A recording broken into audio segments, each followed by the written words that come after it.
Fala galerinha do xadrez, tudo beleza? Mundial 2014, Magnus Carlsen contra Anand, sexta rodada, o match está empatado e nós temos essa partida então na mística sexta rodada dos mundiais de xadrez. Que história é essa aqui?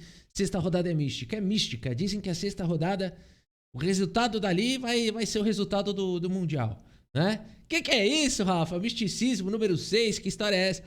Pessoal, também pode ser uma questão de coincidência ou até mesmo aquela história. Em geral, os mundiais têm 12 rodadas, agora 14. Na sexta rodada, é aquela história. Quem assumir a dianteira provavelmente ganha o mundial, né? Então, é difícil perder essa dianteira, tudo pode acontecer, mas também tem uma razão aí que é do próprio formato do torneio e tudo mais, né?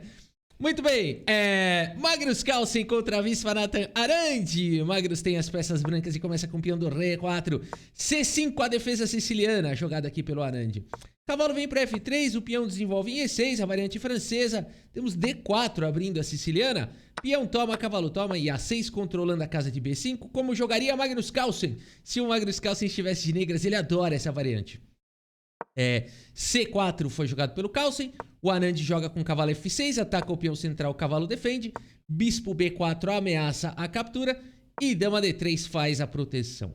Cavalo C6 desenvolvendo. Tem um lance chato aqui, cavalo E5. É melhor tirar esse cavalo daí.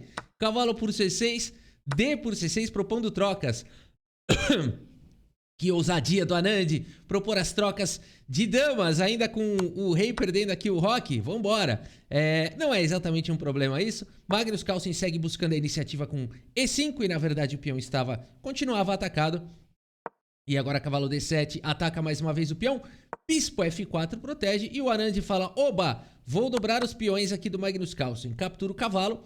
Temos trocas, portanto, e agora rei C7 sai da coluna D, da casa de D8 para a torre.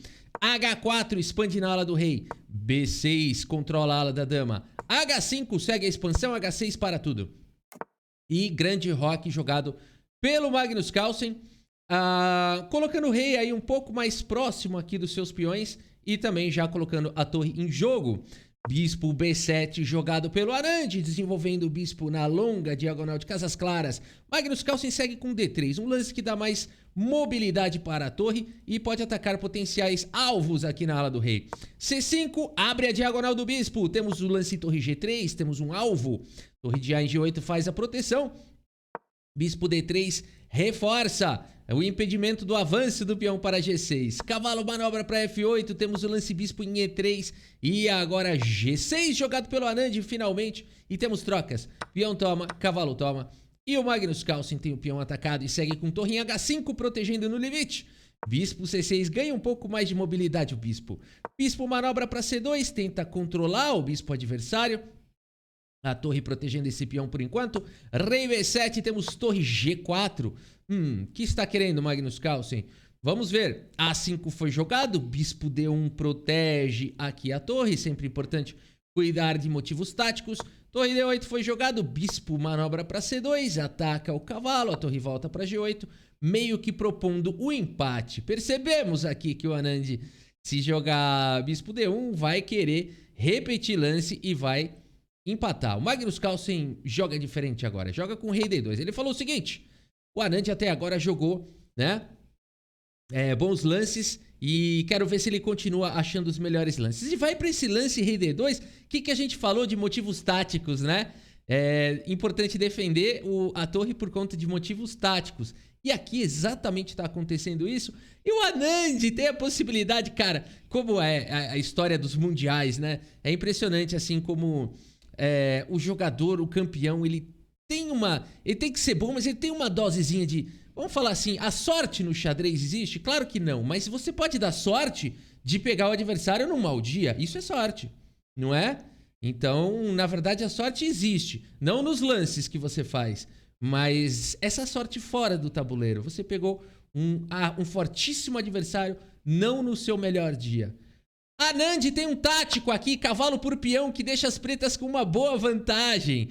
Esse lance aqui não pode ser respondido por torre por, porque tem um ataque para cima da torre de G4. Rafa, mas espera um pouquinho. Não vem não, tem torre por G8 aqui primeiro e depois vai perder uma peça. Na verdade não, porque cavalo por C4 viria com cheque e mesmo que o rei tente encostar no cavalo, tem cavalo B2 com cheque, salvando o cavalo e indo para um final com vantagem, né? Com vantagem, é claro que poderia seguir dessa maneira e com uma forte vantagem aqui para as negras. Existem outras linhas também, mas em todas as linhas as pretas têm vantagem, né? Então, cara, rei D2 foi assim um lance errado do Magnus Carlsen, foi um erro e o Anand não viu, cara. Então é impressionante isso, né? É impressionante. O Magnus Carlsen falou, vou evitar o empate. E aí o Anand fala, ixi, ferrou, joga um A4 aqui, né? Então, cara, que doideira. A partida seguiu com A4 e agora o Magnus Carlsen escapa dos motivos táticos. Já não funciona esse lance, porque já não tem mais cheque de cavalo depois. A3 foi jogado pelo Anand. Magnus Carlsen segue com o lance F3, segue o jogo. Torre D8, corta o rei. Rei E1, Magnus Carlsen vai se mantendo aqui. Vai esperando outro erro aqui do Anand, será? Torre D7 foi jogado, quem erra uma vez pode errar duas. Bispo C1 ataca o peão, torre A8 protege. Rei E2 se mantém aí. Bispo A4 manobrando o rei. Bispo E4 mantém as peças no tabuleiro. E agora? Perdeu a torre. Nada disso. Bispo volta para defender e temos trocas. Bispo por G6, F por G6 e torre por G6. Magnus Carlsen tem quantos peões a mais? 2, não é isso? 2, 4, 6, 2, 4, 5. Tem um peão a mais nessa posição. É isso mesmo, né? Isso, tem um peão a mais e um forte ataque aqui em H6, né? Então, na verdade, ele vai ficar com 2 peões a mais. No entanto, são bispos de cores opostas. Tem muita luta ainda, dá pra jogar. De fato, os computadores dão a posição como possível de empatar. Que loucura que é o xadrez. E aqui, então, o Anand segue com o lance bispo A4. Segue na luta. Torre por E6 cai mais um peão. E agora sim, são muitos peões a mais. Torre D1 foi jogado pelo Anand, persegue o bispo, bispo por A3, vão caindo todos os peões do Anand, mas o impressionante é que o computador tá falando que tá tudo certo. Olha, dá até para lutar por um empate com 3 peões a menos nesse tipo de posição. Por que isso? O bispo tá muito mal colocado, então dá para começar a perseguir. Por exemplo, seguiu com torre A1, o rei vem para casa de E3 e agora o Anand tem bons lances aqui. Um lance bastante natural da posição seria a torre por A2, perseguindo o bispo. O bispo não tem tantas casas assim. A partida poderia continuar com torre E7, cheque, por exemplo, o rei vem para A6 e aqui esse bispo vai ser perseguido, cara. Ele teria que sacrificar o bispo aqui, o Magnus Carlsen, pra vocês terem uma ideia. A melhor chance aqui das brancas seria sacrificar o bispo e dar uma limpa nos peões, tá? Porque se tentar salvar o bispo, o Anand fica bem. Ele vai perseguindo o bispo, traz a outra torre, não tem como defender, o bispo tem que tentar sair, traz a torre, o bispo tem que tentar escapar, agora ele escapa, só que cai um monte de peão. Torre toma com cheque, torre toma com cheque, e as pretas têm um jogo equilibrado, que loucura, né? Então, meus amigos, nessa posição, o Anand precisa jogar ou torre por A2, ou até mesmo um lance como torre E8, tentando trocar as torres e ir para um final com bispos de cores opostas, apesar de que parece muito difícil jogar dessa maneira, mas computadores mostram que tem luta e talvez fosse uma possibilidade de lutar aqui por um empate, né? Mas nessa posição, o Anand, o que está acontecendo com o Anand, meus amigos? Ele vai para um blunder terrível, ele joga o lance bispo C2, e nessa posição, então, o Magnus Carlsen joga o lance... Por que bispo C2? Tem pelo menos torre por peão, né? Não dá pra entender o que está acontecendo nessa partida com o que está acontecendo com o Anand, né? 100% psicológico aqui, não é só o Nepo. Cara, a teoria de que o Magnus Carlsen é um hipnotista vai ganhando força. E agora, depois de torre E7 cheque, Viswanathan Anand, não é possível. Abandona aqui a partida. Abandonou porque não dá mais, meus amigos. Aqui você vai querer tirar o rei para casa de A6. Tá caindo. Aqui vamos inserir uma continuação, né? Vamos colocar aqui, ó, por exemplo, rei A6. Você poderia seguir com torre por peão. Com ameaça aqui de bispo por peão, já que tá cravado. Rei E5 protegeria rei A5. E6 dispara o peão. E o jogo vai embora aqui. Poderia seguir, né? Mas aqui já melhor para o Magnus Carlsen, né? Aqui tem um torre H8, não é isso? Torre H8 ameaçando o mate, ó. Ó que loucura isso aqui, ó. Torre H8 aqui, ó. Se torre toma, tem mate. Rafa, começaram as mentiras. Não, esse dá pra ver, vai.